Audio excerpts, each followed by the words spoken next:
Hello everyone, मैं Arvind general class में आपका स्वागत करता हूं। राजस्थान प्रदेश में एलडीसी भर्ती को लेकर सभी युवा साथी काफी उत्साहित हैं और होना भी चाहिए, क्योंकि काफी लंबे समय बाद ये भर्ती राजस्थान प्रदेश में आने वाली है। काफी अधिक पदों पर भर्ती होने वाली है। 12वीं पास जिन्होंने 18 वर्ष कंप्लीट कर चुके हैं उनके लिए महत्वपूर्ण भर्ती है। और आप लोग जो है सबसे पहले सोचते हैं कि एक सरकारी नौकरी मुझे मिल जाए, उसके बाद में चाहे मैं इससे अधिक उच्च पद पर जो है यहाँ पर आसीन हो सकता हूँ, मेहनत कर सकता हूँ, लेकिन एक बार मैं सिक्योरिटी ले लूँ, एक बार मुझे कोई ना कोई जॉब मिल जाए। तो यहाँ पर एलडीसी को लेकर लगातार मैंने जितनी भी वीडियोस बनाई हैं, चाहे बुक्स को लेकर हो, प्रिपरेशन को लेकर हो, इसके अलावा इसका नोटिफिकेशन कब तक आएगा, एग्जाम पैटर्न क्या होता है, सिलेबस क्या होता है, क्या क्या इसका प्रोसेस होता है, सिलेक्शन प्रोसेस क्या होता है, बहुत सारी मैं वीडियो बना चुका हूं। और प्रत्येक वीडियो पर आपका एक ही कॉमेंट है, एक ही आपका जो है डाउट है, वो है सर प्रिपरेशन कैसे करें और इसके अलावा कहां से करें। और हम नए हैं, हमारे पास फाइनेंशियल इतनी मतलब कि हमारे पास पैसा नहीं है कि हम कोर्स परचेज कर पाएं या कोचिंग ज्वाइन कर पाएं, ना तो टाइम है ना पैसा है, क्योंकि एक तरफ हमारी कॉलेज चल रही है,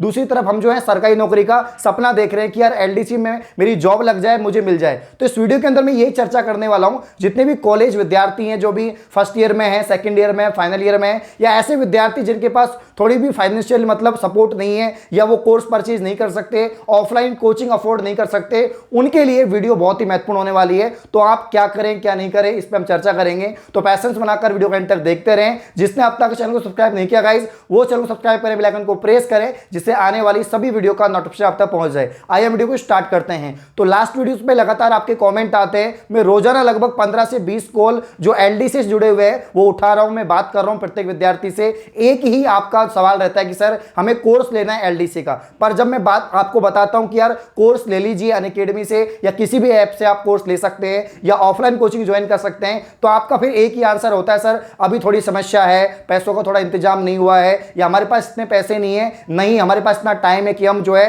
कोर्स परचेज कर सकें या पढ़ सकें। तो भाई एक तरफ तो आपका सपना है कि आपको सरकारी नौकरी लगना है, कॉलेज के साथ में आप एलडीसी करना चाहते हैं, लेकिन अधिकतर विद्यार्थी ऐसे हैं जो फीस को अफोर्ड नहीं कर सकते हैं। तो उनके लिए मैं आपको बताना चाहता हूं कि यार आप सेल्फ स्टडी भी तो कर सकते हैं, आप खुद से भी शुरुआत कर सकते हैं। अभी तक नोटिफिकेशन नहीं आया है, नहीं सीईटी के बारे में कोई चर्चा है, तो जब तक एलडीसी का कोई ना कोई नोटिफिकेशन नहीं आता है, कोई इंफॉर्मेशन आप तक नहीं पहुंचती है कि इसके फॉर्म कब से भरे जाएंगे, कितने पदों पर यह भर्ती होगी, क्या इसका आगे का पैटर्न रहेगा, तब तक आप सेल्फ स्टडी कर सकते हैं। जिसको लेकर हमने काफी वीडियो बना चुके हैं कि भाई आपके पास में ये सब्जेक्ट है, आपको ये सब्जेक्ट पढ़नी है, इन बुक्स से आपको पढ़ना है, इस पैटर्न पे आपको पढ़ना है, तो आप खुद से सेल्फ स्टडी कर सकते हैं। अब यहां पर मैं आपको बताना चाहूंगा, अगर आप सेल्फ स्टडी करते हैं तो कैसे आप शुरुआत करें, क्योंकि जो 12वीं पास विद्यार्थी उसको पता ही नहीं है कि एलडीसी के लिए हम कैसे शुरुआत करें। देखो शुरुआत करने के लिए दो चीज आपके माइंड में होनी चाहिए, एक तो सिलेबस क्या है, दूसरा कौन कौन सी सब्जेक्ट है, उसके कौन कौन से टॉपिक आपको पढ़ने हैं, किस तरीके से पढ़ने हैं और कहां से पढ़ने हैं। तो अगर हम एलडीसी का पुराना प्रीवियस ईयर अगर पैटर्न देखें तो आप सभी को पता है 2 पेपर होते हैं।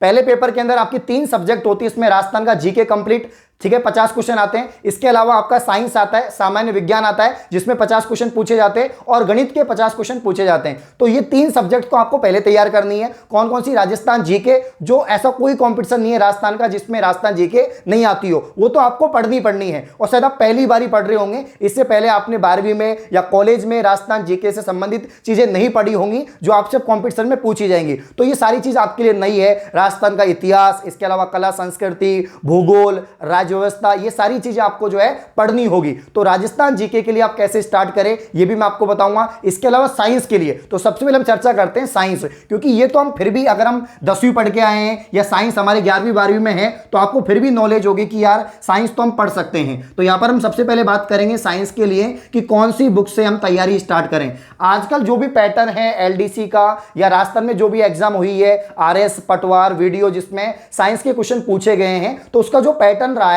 वो रहा है एनसीईआरटी बेस्ड, यानी राजस्थान माध्यमिक शिक्षा बोर्ड की जो बुक है, जो एनसीईआरटी की बुक है क्लास 10th की, उसी के आधार पर आपसे सवाल पूछे जाते हैं। और एलडीसी के आप प्रीवियस ईयर पेपर देख लेना, मैंने खुद ने पेपर सॉल्व करवाए हुए हैं, पैटर्न को, सिलेबस को समझाया हुआ है। तो आप देखेंगे तो जितने भी टॉपिक क्लास 10th की बुक में हैं, चाहे अम्ल क्षार हो, विद्युत धारा हो, रासायनिक भौतिक परिवर्तन हो, ये जितने भी टॉपिक मैं चर्चा कर रहा हूं ये सबके सब सिलेबस में है। तो आपको ये चैप्टर वाइज पढ़ना है। तो 10वीं की साइंस की बुक आपके पास होगी, छोटे भाई बहन होंगे, आसपास कोई होगा तो आप ले सकते हैं, या पुरानी बुक आपको मिल जाएगी बुक स्टोर से, या पुरानी भी परचेज नहीं कर सकते तो कहीं से भी आप अरेंज कर लीजिए और एक बुक ले लीजिए क्लास 10th की साइंस की। क्लास 10th की साइंस की बुक होनी चाहिए। अगर आप हिंदी मीडियम के तो हिंदी की ले लीजिए और इंग्लिश मीडियम के तो इंग्लिश की आपको मिल जाएगी। पुरानी जो माध्यमिक शिक्षा बोर्ड वाली जो बुक थी वो भी मिल जाएगी, और जो नई एनसीईआरटी चलती है जो भी फिलहाल बच्चे पढ़ रहे हैं वो भी आपको मिल जाएगी। तो एक बुक साइंस की आपके पास होनी चाहिए जिसको पूरा चैप्टर आप पढ़ लो, चाहे आपने पहले पढ़ रखा है नहीं पढ़ रखा उससे कोई मतलब नहीं है। अब आपका टारगेट होना चाहिए मुझे कंपटीशन के लिए पढ़ना है, मुझे एलडीसी के लिए पढ़ना है और एक एक चीज मुझे पढ़नी है। तो उसमें तो आपका कोई पैसा नहीं लग रहा, वो तो काम आप कर सकते हैं। तो आपको चैप्टर जितने भी चैप्टर सिलेबस में हैं उसके आधार पर आपको यहां पर 10वीं के जितने भी चैप्टर साइंस में दे रखे हैं वो सबके सब पढ़ने हैं। जो इंपॉर्टेंट चीजें उनको अंडरलाइन करना है, हाईलाइट करना है, जिसे आप दोबारा पढ़ें, जब रिवीजन करेंगे तो आपको वही चीज याद रहेंगी, आपको वही चीज पढ़नी पड़ेगी जो इंपॉर्टेंट है। तो बहुत सारे फैक्ट आपको यहां पर निकालने हैं, प्रॉपर नोट्स बनाना है। तो खुद से भी आप लोग पढ़ सकते हैं। ये डिसाइड कर लो कि मुझे 1 या 2 घंटे साइंस पढ़नी है क्लास 10th की बुक। जब एक बार आप थ्योरी पढ़ लेंगे तो उसके बाद एमसीक्यूज की प्रैक्टिस कर सकते हैं। वो भी बहुत सारे ऐप हैं जहां पर आप फ्री क्लासेस ले सकते हैं या तैयारी कर सकते हैं। ऐसे मैं खुद साइंस के रोजाना फ्री क्वेश्चन कराता हूं अनअकैडमी पर, तो वहां से भी आप प्रैक्टिस कर सकते हैं। तो ऐसा कोई जरूरी नहीं है कि आप कोर्स ही परचेज करो, या आपके पास समस्या है तो आप कोर्स परचेज बाद में कर लेना, बाद में कोचिंग ज्वाइन कर लेना। अभी फिलहाल सेल्फ स्टडी कर लो। तो साइंस के लिए बता दिया, सेम मैथ के लिए भी आपको ऐसा ही करना है। ठीक है, मैथ तो पढ़नी पड़ेगी क्योंकि मैथ्स में तो मतलब ऐसा कोई कंपटीशन नहीं है जिसमें मैथ्स नहीं आए, आएंगे ही आएंगे सवाल। और अगर एलडीसी होता है तो 50 सवाल आपके यहां से मैथ्स के आएंगे।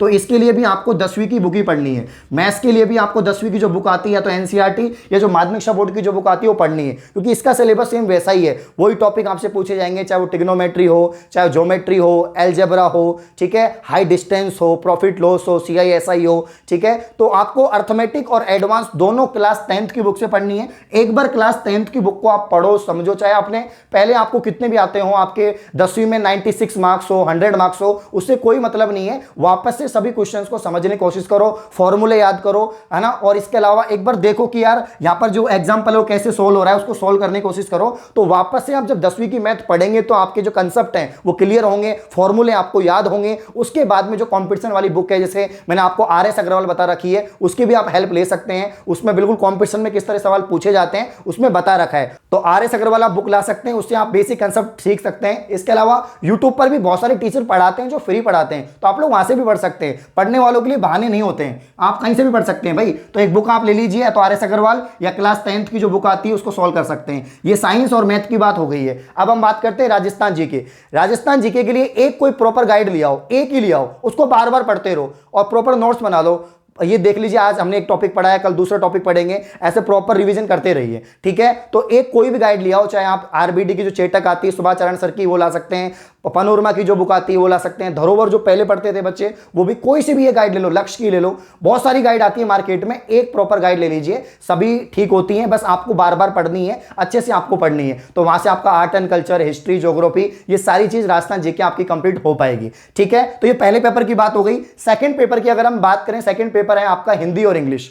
भाई हिंदी इंग्लिश वही व्याकरण ही पूछा जाता है, ग्रामर ही आता है। ग्रामर में क्या, वही आपके संधि विच्छेद हो गया, ठीक है, सर्वनाम हो गया, क्रिया हो गया, विशेषण हो गया, समास हो गए, अलंकार हो गए, ये सारी चीजें आपको पढ़नी है। ठीक है ना। तो हिंदी के लिए भी आप हिंदी की जो व्याकरण की बुक आती थी 10th तक की वो आपको पढ़नी है। इंग्लिश के लिए भी आप जो ग्रामर आती थी संजीव की, एक्सीलेंट की, वो एक बार देखो, टेंस क्या होते हैं समझो उसको, उनके जो नियम है उनको पढ़ने की कोशिश करो। और भी जो टॉपिक होते हैं इंग्लिश में या जो आपके हिंदी में, उनको पढ़ो, समझो। जब ये सारी चीजें आप कंप्लीट कर लेंगे, आप बेसिक कंप्लीट कर लेंगे, चीजें आपके रिकॉल हो जाएंगी जो आपने 10वीं में पढ़ा था या 11वीं 12वीं में पढ़ा था। और जब आप काफी अच्छा उनको रिवीजन कर लेंगे, याद कर लेंगे, तब जो है आप कोर्स परचेज कर सकते हैं, या उसके बाद में जो है आप कोई भी कोचिंग ज्वाइन कर सकते हैं। तब तक आपका नोटिफिकेशन भी आ जाएगा, तब तक आपकी यहां पर सारी प्रक्रियाएं कंप्लीट हो जाएंगी। तो मैं यही कहना चाहता हूं भाई, जो अफोर्ड नहीं कर सकते, जिनके पास थोड़ा पैसा कम है या आर्थिक स्थिति ठीक नहीं है, तो भाई सेल्फ स्टडी करना स्टार्ट कर दो। हमने बहुत सारी वीडियो बना रखी है एलडीसी को लेकर, कौन सी बुक पढ़नी चाहिए, कैसे पढ़नी चाहिए, और बाकी मैंने आज भी आपको समझा दिया है। तो ये कुछ इंफॉर्मेशन थी, तो आप सभी विद्यार्थियों की भावनाओं को समझते हुए मैंने ये वीडियो बनाई है। साथ ही जितने भी आपके डाउट है सिलेबस को लेकर, एग्जाम पैटर्न को लेकर,